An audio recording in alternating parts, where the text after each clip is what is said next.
Assalamualaikum warahmatullahi wabarakatuh.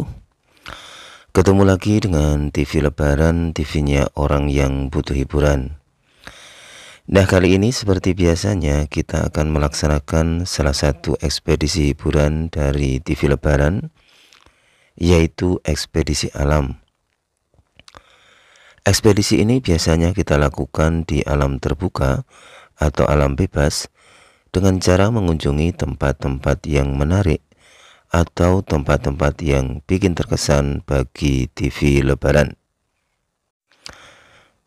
Kali ini kita akan mengunjungi sebuah tempat di mana tempat ini berada di daerah Dusun Bibis, Kelurahan Bangunjiwo, Kecamatan Kasihan, Kabupaten Bantul. Di sana terdapat sisa-sisa sejarah dari seorang pemuda tampan yang pernah menyebut dirinya sebagai Raja Jawa. Beliau adalah Jenderal Muhammad Soeharto, dan dalam episode kali ini kita akan mengunjungi dua tempat sekaligus yang terdapat jejak-jejak sejarah dari seorang Soeharto. Yang pertama kita akan mengunjungi adalah Museum Bibis. Di sanalah Pak Harto pernah bersinggah sementara untuk berlindung dari kejaran Belanda serta menyusun strategi serangan umum 1 Maret. Salah satu tujuannya adalah untuk mengusir penjajah dari pusat kota Jogja. Yang kedua yang akan kita kunjungi adalah Sendang Semanggi yang berada di Dusun Sembungan, Bangunjiwo, Kasihan. Jadi kedua lokasi ini masih berada di satu kelurahan dan kecamatan. Dan konon, Sendang Semanggi adalah tempat Pak Harto buat menyepi atau bertapa bermeditasi. Ini teman-teman, saya sudah berada di Museum Bibis. Ditunjukkan ada beberapa prasasti atau ada beberapa tulisan di sini yang menunjukkan bahwa di sini dahulu kala terdapat jejak-jejak dari seorang Soeharto yang dahulu Pak Soeharto masih menjabat sebagai Komandan Brigade 10 Divisi 3 One Kreis.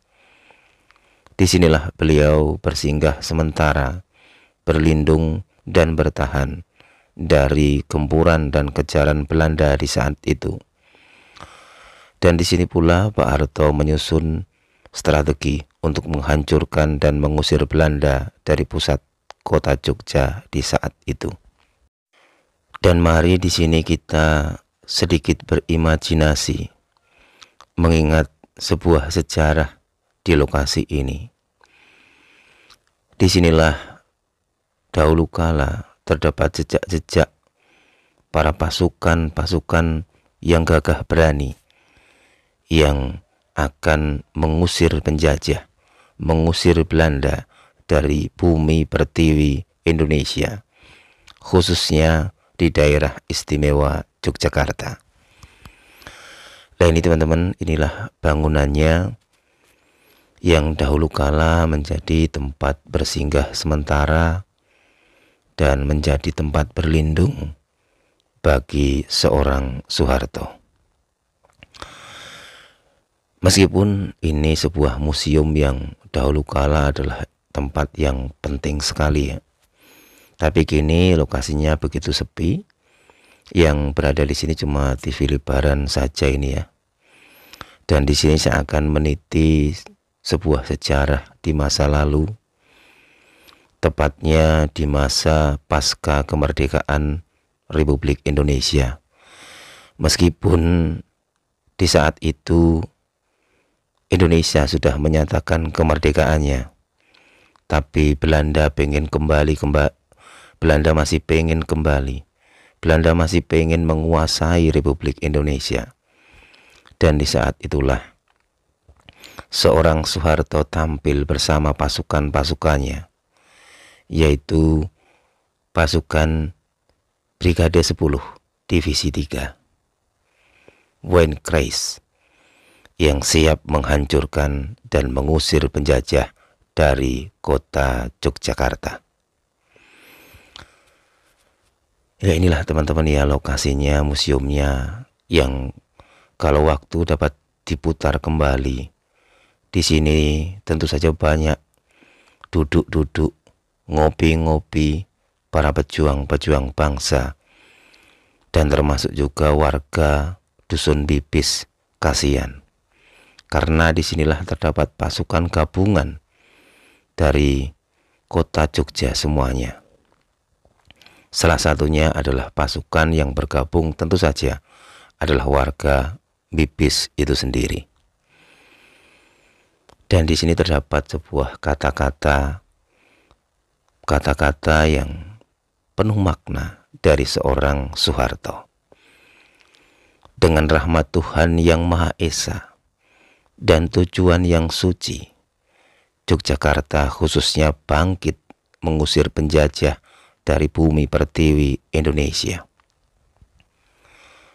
Pada tanggal 1 Maret 1949, rawe-rawe rantas, malang-malang putung, dari titik bersejarah serangan umum 1 Maret di Yogyakarta. Itulah dunia mengakui bahwa negara dan bangsa Indonesia masih berdaulat penuh. Nah ini teman-teman, setelah saya mengunjungi situs atau cagar budaya Museum Bibis, saya akan berkunjung ke Sendang Semanggi. Di sana terdapat sebuah sendang yang konon menjadi tempat bermeditasi atau menyepi seorang presiden yang bernama Soeharto. Sebelum sampai ke Sendang Semanggi, saya akan membacakan atau mengulas tentang biografi dari seorang Soeharto. Pak Harto lahir pada tanggal 8 Juni 1921. Jadi bulan ini adalah bulan kelahiran dari seorang Soeharto. Dan beliau wafat pada tanggal 27 Januari 2008. Beliau menjabat presiden dari tahun 1967 sampai 1998. Beliau menjabat presiden selama 32 tahun. Beliau ini lahir dari seorang wanita bernama Ibu Sukirah, dan ayahnya bernama Kertosudiro, seorang mantri ulu-ulu atau pengatur irigasi. Namun pada tahun 1974 pernah muncul pemberitaan dari majalah gosip bernama POP bahwa seorang Soeharto adalah anak dari Padmo Dipuro, seorang bangsawan dari Trah Hamengkubuwono II. Konon Soeharto kecil yang berumur 6 tahun dibuang ke desa dan diasuh oleh Kertosudiro. Namun hal tersebut dibantah oleh Soeharto. Dengan separuh murka, Soeharto mengadakan konferensi pers di Bina Geraha bahwa berita itu tidaklah benar dan beliau tetaplah anak desa, bukan anak seorang bangsawan. Lah ini teman-teman, saya sudah sampai di Sendang Semanggi. Meskipun lokasi ini sepi, tapi di sekitaran saya ini sudah penuh dengan pemukiman, penuh dengan keramaian. Makanya meskipun tempatnya teduh banyak pepohonan, tapi memang saya kurang merasakan kesejukan itu. Kemungkinan ini juga karena di sini sudah penuh dengan pemukiman dan pembangunan. Dan di sini saya membawa air ya. Ini jangan dikira ini adalah air ajaib atau air goib atau air mistik ya. Tidak. Ini air hanyalah air buah lontar yang dijual di pinggiran. Saya beli ya untuk bekal seandainya haus ya. Saya taruh di sini dulu airnya dan saya akan mengintari lokasi ini langkah demi langkah, detik demi detik. Jadi lokasi ini, lokasi Sendang Semanggi ini memang tidak begitu jauh dari lokasi Museum Pipis. Jadi tidak salah seandainya memang benar Pak Harto ini yang mainnya ada di sini gitu ya. Jadi beliau ini sering kesini lah, ibaratnya ya kalau di Jogja itu ya memang tempat tinggalnya gitulah. Disinilah Pak Harto pernah menorehkan jejak-jejak sejarah di sini ya. Beliau memang lahir ya di Jogja ya, dan beliau malah diisukan itu adalah anak dari seorang bangsawan dari Trah Hamengkubuwono yang kedua. Tapi beliau sudah menampiknya atau mengatakan bahwa itu tidak benar. Jadi beliau memang lahir di daerah kekuasaan Mataram di saat itu. Beliau lahir di era di saat NKRI ini belum berdiri. Jadi beliau masih lahir di dalam naungan kerajaan Mataram, Keraton Jogja di saat itu ya.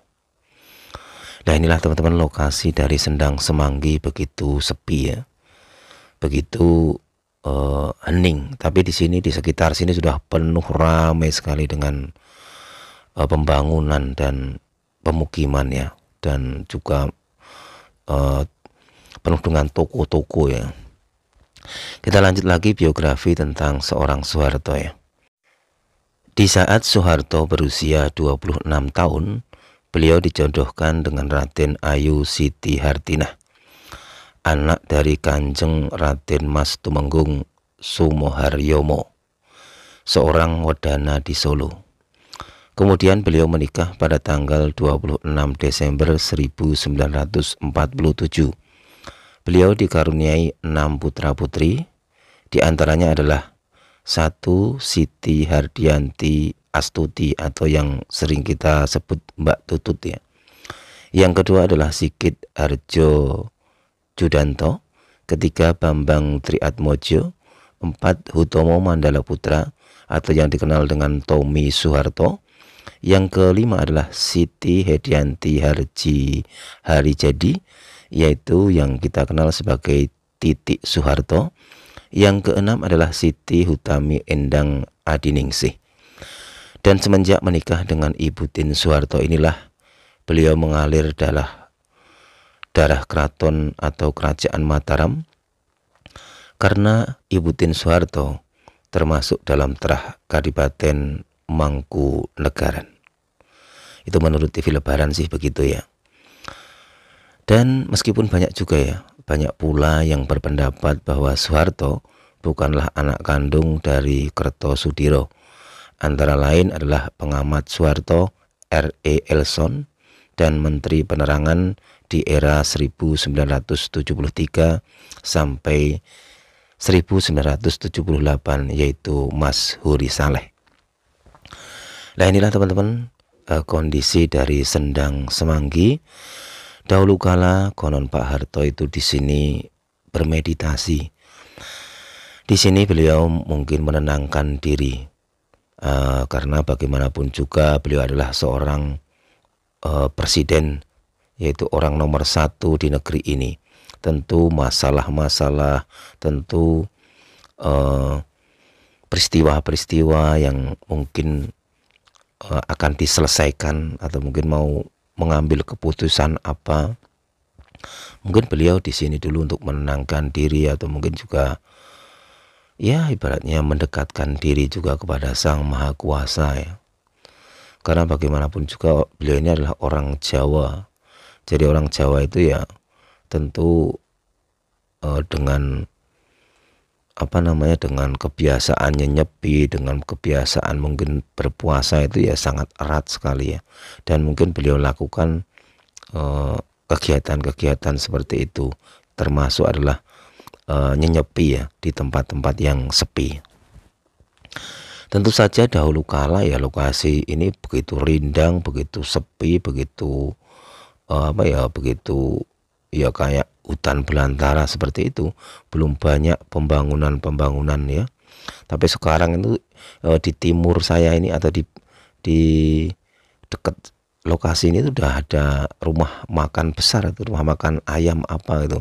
Terus di samping-sampingnya itu juga sudah ada produksi-produksi produksi pabrik apa gitulah. Jadi ya sudah ramai sekali sebenarnya tempat ini ya. Dan ini saya akan mencari jejak-jejak di sekitar sini, kira-kira kita akan menemukan apa.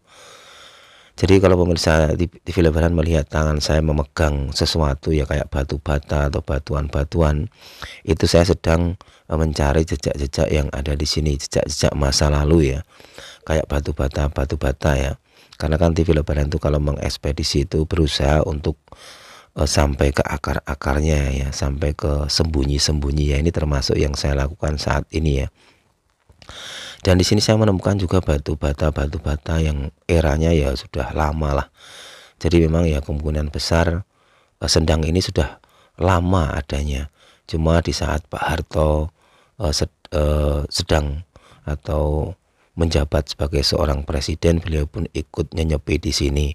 Jadi Sendang ini tambah menjadi terkenal karena seorang pemimpin bangsa, seorang presiden Republik Indonesia menyempatkan diri untuk nyenyepi di sini ya, atau untuk bermeditasi, atau kemungkinan besar juga sebelum menjabat sebagai seorang presiden beliau juga sudah pernah atau sering juga mungkin ibaratnya ya melakukan ritual ya, atau melakukan apa itu namanya kalau orang Jawa itu mengatakan ya melakukan sebuah tirakat gitu ya.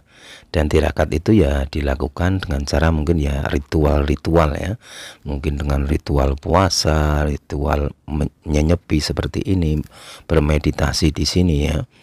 Ada juga yang mengatakan Pak Harto itu di sini itu ya pengen juga ibaratnya ya agar melanggengkan kekuasaannya. Artinya apa? Menjaga kekuasaannya ya, karena kan bagaimanapun juga beliau adalah orang nomor satu di negeri ini ya. Jadi beliau mungkin memerlukan ya ibaratnya dukungan spiritualis gitu ya. Itu karena ya orang nomor satu di Indonesia tentu saja harus mempunyai jiwa atau lahir batin yang dalam dan tinggi gitu ya. Dan mungkin Pak Harto itu mengasah spiritualisnya itu di sini, salah satunya di sini ya. Karena beliau pun pernah menyebut dirinya adalah beliaunya adalah Raja Jawa ya. Jadi memang orangnya itu Pak Harto itu memang betul-betul apa ya, mempunyai karismatik yang tinggi ya. Karena ya di masa kecilnya beliau itu sudah digembleng ya, digembleng menjadi anak desa. Jadi di saat beliau itu menjadi seorang presiden, beliau betul-betul menjadi presiden yang bisa dekat dengan rakyatnya, dan sampai sekarang wibawanya itu masih tinggi ya. Jadi beliau ini adalah satu-satunya presiden yang dari rakyat biasa atau yang hidup desa yang sederhana lah itulah. Meskipun ada orang yang mengatakan beliau itu adalah keturunan bangsawan, tapi kan hidupnya masa kecilnya itu betul-betul di desa, menjadi anak desa biasa. Makanya kalau kita berkunjung ke Museum Pak Harto, beliau itu digambarkan anak-anak yang bermainnya itu dengan kerbau ya di sungai atau di sawah ya gitu ya. Nah inilah teman-teman ya laporan dari TV Lebaran kali ini ya. Semoga dapat diambil iktibar bahwa semuanya akan menjadi sejarah pula bagi anak cucu kita, termasuk tempat ini dan termasuk rumah ini ya.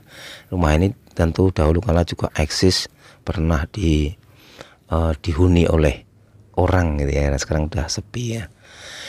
Nah itu aja teman-teman ya laporan dari TV Lebaran. Wassalamualaikum warahmatullahi wabarakatuh.